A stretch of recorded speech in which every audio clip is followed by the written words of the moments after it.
waxay ila tahay maanta golaha murtida iyo wacyigelinta sida uu u yaallo iyo maalintii madaxweynaha Soomaaliya uu dhagax dhigay sida uu u yeelay qofkii arka kaliya uun baa ka sheekay kara qof kale ma tilmaami karo maanta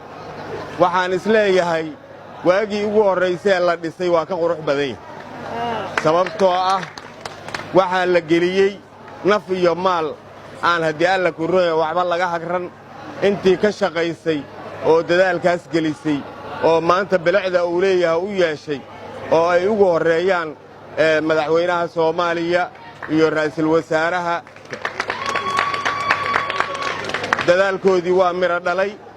hadii alla ku rooyo maanta bilicda ka muuqata ayaana qof kasta indhihiisa qancinaya berigii ugu horeysay ee tiyaatarkan aan soo galay markii uu burbursanaa intaan dhismaha lagu bilaabin gabay oo asagu igula hadlay ayaa waxa ka mid ahay garaafada hadii la iga tiro saaran gibilkayga gurmad qaranna aan helo waa gudlalahay biladaan guddoonsiilahay maamulaha guud marka maanta wuxuu joogaa markuu biladaha guddoonsiilahay cid kasta oo wax ka qabatay iyo ummadda Soomaaliyeed wacyigelintii oo uu xil saarnayna uu furi lahay ayuu maanta joogaa tiyaatarku waxaan u mahad celinayaa agaasimayaasha ayagoo dhex taagan aan uga tagay welina ayagoo taagan aan uga imid ala kulli xaal tan waxay cadeynaysaa ummadda Soomaaliyeed hadday isku tashato dalkoodoo dhan inay sida tiyaatarka u ekaysi karaan oo ay muraayad ka wada dhigi karaan marka dalkeena aan dhisano lama kala lahan ummadda dhan oo ka dhaxeeya mucaarad iyo muxaafid kuma nihin dhismaha dalka tusaale kooban hadaan idin siiyana tiyaatarkan dhismihiisa waxa bilaabay aadan cadde waxa xariga ka jira Cabdirashiid Cali Sharbaak waxa lagu soo dhaweeyay loogu heesay madaxweyne Maxamed Siyaad Barre taasa idin cadeynaysa qof kasta inuu leeyahay maantana waxa dib u dhisay waa madaxweyne Maxamed Cabdullaahi Farmaajo mustaqbalkana madaxweynayaal kale lagu soo dhaweey doona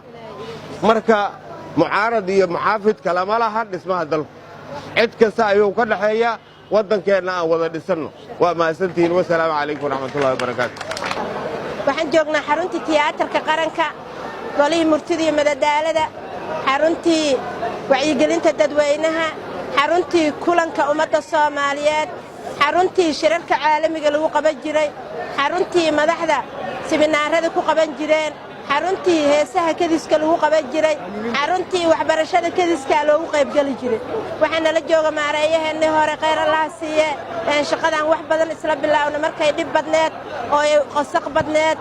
baabuurta qashinka ka qaadeen ee qaarkeen suuxayeen say u taagan yihiin walaalkay Abwaan Guure waxaan leenahay Abwaan soo dhawow adoo naga maqnaanin oo mar walba nala shaqeyso in la bedelana aanu ekaan hawshii sideeda noolahay oo noolahay jiray waa ku mahad celinaa mudana ka sharaf badan oo intii meel laga bedelo ku soo noqnoqdo wax ka dhiso hortaa ma arkin waa mahadsantahay agaasimeeyni howlaha guud ee madaxtooyada agaasime Ismaaciil bahda agaasimayaasha iyo waaxyada xafiiska madaxweynaha haweenka quruxda badan ee shaqaalaha madaxweynaha ragga kulligiin waxa la soo dhawaada waa mahadsantiin waa tookadii 12aad ee hooshan aan nala qabatiin tiyaatarka waa naga dhamaaday madxafka iyo maktabadana waa ku daba dareennaa meelo badan oo kala aadi doona isbitaalada dhisa doona iskuulada dhisa doona jidadka dhisa doona sanadka soo socdo ninka nool wadankiisa ha dhiso kan dhintana Allah u naxariisto waa salaamantiin